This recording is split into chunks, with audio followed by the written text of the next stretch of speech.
Bom dia, Paulo Moura, cientista político, 24 de janeiro de 2022. Você já ouviu falar da expressão clima de opinião?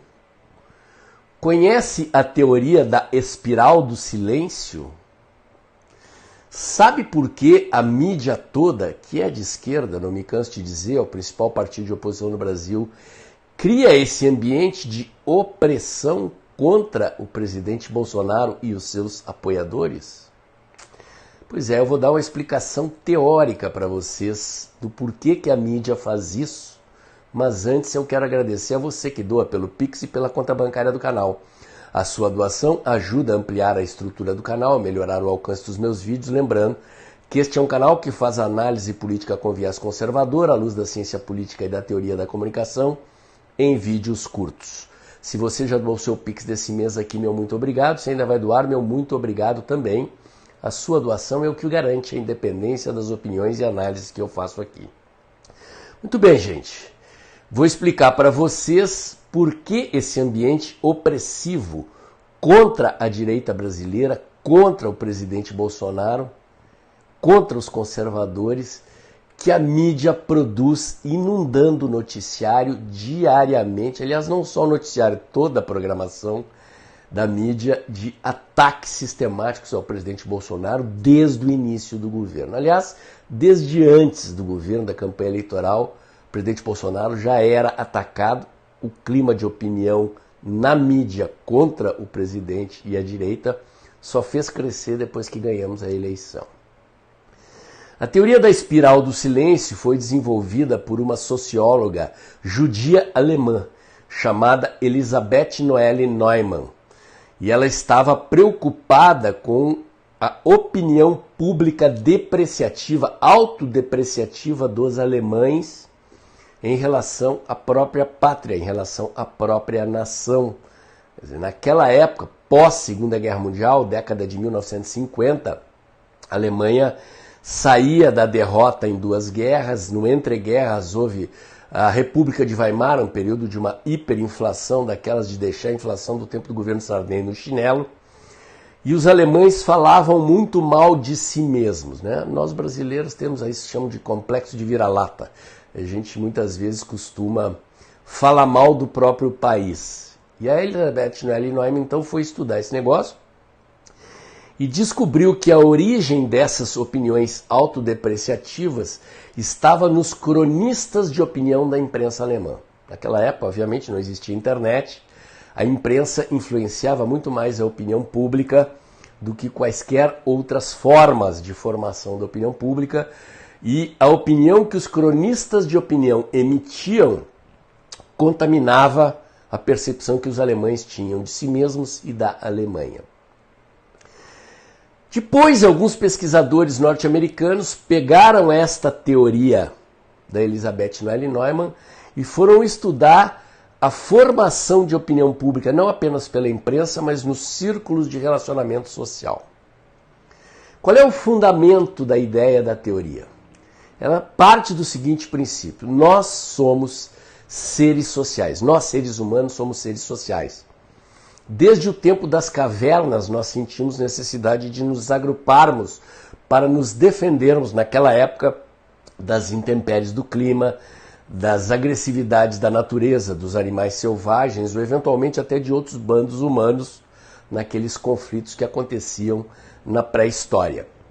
E isto teria deixado uma marca genética no ser humano. Nós sentimos a necessidade do grupo, do convívio social e, consequentemente, tememos ser excluídos. Este temor à exclusão, esse desejo atávico de ser integrado, de pertencer a um grupo, faz com que pessoas que não são inclinadas à liderança observem o comportamento do seu grupo social e moldem a sua opinião para não serem rejeitados. Então você tem no grupo social pessoas inclinadas para a liderança, e essas pessoas são as pessoas que formam a opinião, que não se preocupam com aquilo que os outros dizem e emitem a sua opinião, e existem as pessoas que são a maioria, que são inclinadas mais para serem lideradas do que para liderar e que se calam diante da opinião dos líderes de opinião, dos formadores de opinião, e modificam a sua opinião. Então, essas pessoas elas podem ter dois comportamentos. Ou elas modificam a sua opinião e passam a reproduzir a opinião do líder, ou elas se calam e não emitem a opinião discordante para não serem excluídas. Este se calar é que deu origem à teoria da espiral do silêncio, deu nome à teoria. Espiral, ou seja, cada vez mais as pessoas vão se calando diante de uma opinião que elas discordam porque elas não querem ser excluídas dos seus grupos sociais. Você observa isso em grupos de crianças, em grupos de adolescentes, em círculos de opinião de adultos. Normalmente a pessoa diferente, discordante, ela tende a ser excluída do grupo, ser marginalizada e precisa ter uma personalidade muito forte, uma vocação muito forte para a liderança para peitar o grupo. E muitas vezes, quando você peita o grupo, você talvez consiga mudar a opinião do grupo. Eu vou contar para vocês uma história que aconteceu comigo na década de 90, lá no Rio Grande do Sul. Como cientista político, professor universitário, eu era muito chamado na imprensa para dar opinião, assim como vocês veem na imprensa aí. E existiam alguns programas de debate, na Rádio Gaúcha, Rede Globo, e outro numa TV chamada TV Com. TV comunitária, era uma TV de baixo alcance para um público altamente qualificado dessa emissora de televisão, e a lógica desses programas era basicamente o mesmo. Eu fui chamado uma vez para o programa Polêmica da Rádio Gaúcha. O jornalista Lauro Quadros, que comandava esse programa, é um jornalista de esquerda, simpatizante do PT, e a estrutura do programa era sempre composta de duas pessoas de esquerda, duas de direita, quando o tema era política, mas era sempre criar uma polêmica, duas pessoas defendendo um lado, duas pessoas defendendo o outro, gerar uma polêmica e gerar interação com o público que ouvia o programa. Eu era muito chamado lá para bater no PT, para bater na esquerda. Naquela época o PT governava o Rio Grande do Sul, governaram a prefeitura de Porto Alegre por 16 anos e governaram o Rio Grande do Sul em dois mandatos diferentes, um de Olívio Dutra, um de Tarso Genro.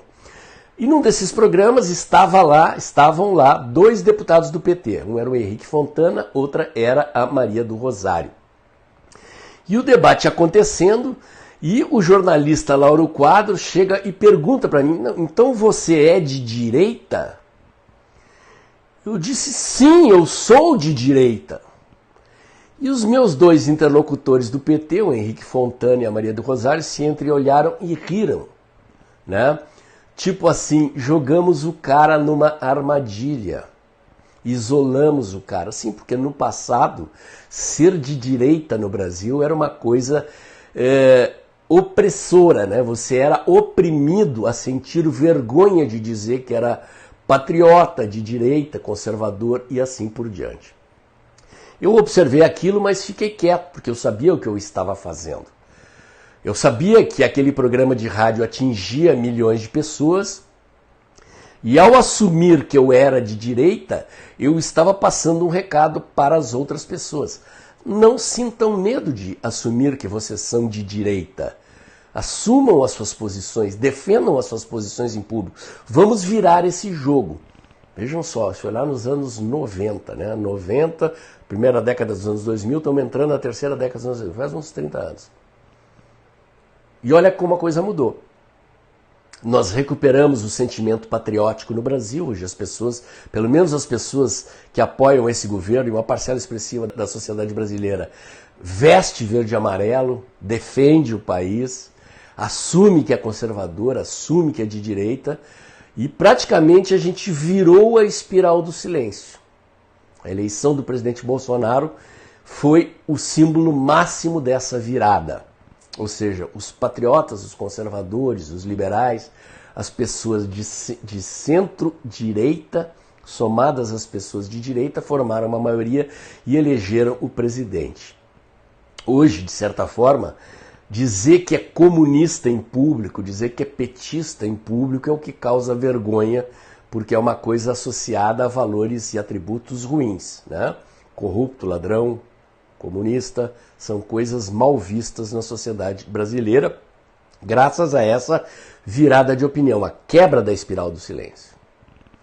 Então, o que a imprensa brasileira está fazendo com essa avalanche midiática contra os conservadores, contra a direita, contra o presidente Bolsonaro, é exatamente criar uma espiral do silêncio contra nós. Ou seja, criar um clima de opinião, um ambiente social no qual as pessoas tenham vergonha de dizer que são de direita, vergonha de dizer que apoiam o presidente Bolsonaro, vergonha de dizer que são conservadores, para facilitar a eleição do Lula, para derrotar o presidente e facilitar a eleição do Lula.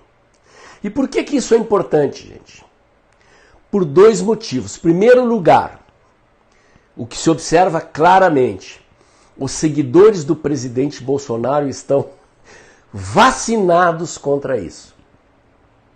Os seguidores do presidente Bolsonaro não acreditam e combatem a mídia sistematicamente. Os seguidores do presidente Bolsonaro não acreditam nas pesquisas, debocham, desacreditam as pesquisas sistematicamente, de tal maneira que o presidente criou uma espécie de um bunker de opinião. Isso é fundamental para o sucesso eleitoral, porque não é o presidente que ganha a eleição.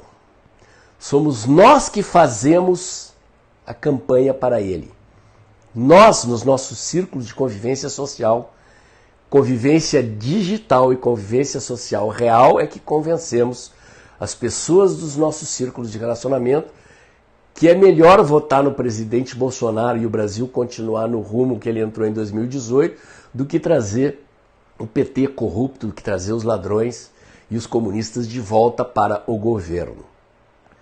Mas existe uma camada do eleitorado que é menos politizada, que não tem posição ideológica clara, de esquerda ou de direita, e que flutua para lá e para cá de eleição para eleição. É para essas pessoas que o noticiário faz o que faz. É para empurrar essas pessoas para a esquerda, para impedir que se forme de novo em 2022 a aliança que se formou em 2018, em que o sentimento anti-PT era tão forte, a aversão à corrupção era tão forte, a aversão aos partidos do Centrão que governavam com o PT era tão forte, que o centro veio para a direita e o presidente Bolsonaro se elegeu. O jogo da mídia hoje, que eu repito, para mim é o maior partido de oposição no Brasil, maior que o STF, para mim o STF é o segundo partido. Porque o STF não tem influência sobre a opinião pública, ele até alimenta a imprensa, mas a imprensa é onde mora o perigo. Por isso que é importante desacreditar a imprensa e desacreditar as pesquisas, embora, como eu defendo aqui, a gente tem que saber ler a pesquisa e tirar informações úteis dali. Então, eles não conseguem penetrar no nosso bunker de opinião. Mas, como eu tenho dito aqui, nós somos cerca de 30% da opinião pública. Nós, conservadores, politizados, que apoiamos o presidente Bolsonaro. E a nossa missão na próxima eleição é conquistar esses eleitores mais moderados, mais centristas, que não têm uma ideologia clara, que, como eu disse no vídeo de anteontem aqui, se informam sobre política com base em informações de baixa qualidade. E a eleição consistirá na disputa pela conquista desses eleitores.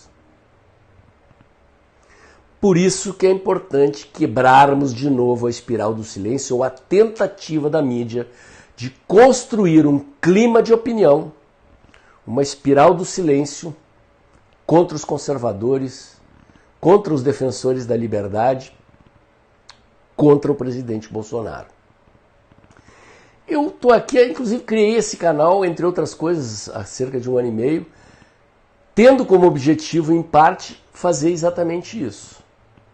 De um jeito diferente dos outros canais, né? Como eu digo aqui na abertura dos meus vídeos sempre. É um canal que defende o conservadorismo, um canal que faz ciência política com viés conservador, que faz análise política à luz da ciência política e da teoria da comunicação, mas com viés conservador. Assumidamente conservador. Não existe neutralidade na ciência social, não existe neutralidade no jornalismo. O jornalista que finge que é neutro está tentando esconder a sua posição. Do meu ponto de vista, eu acho que é mais honesto assumir que tem lado, assumir que tem posição e confiar na inteligência das pessoas para concordarem ou para discordarem de mim.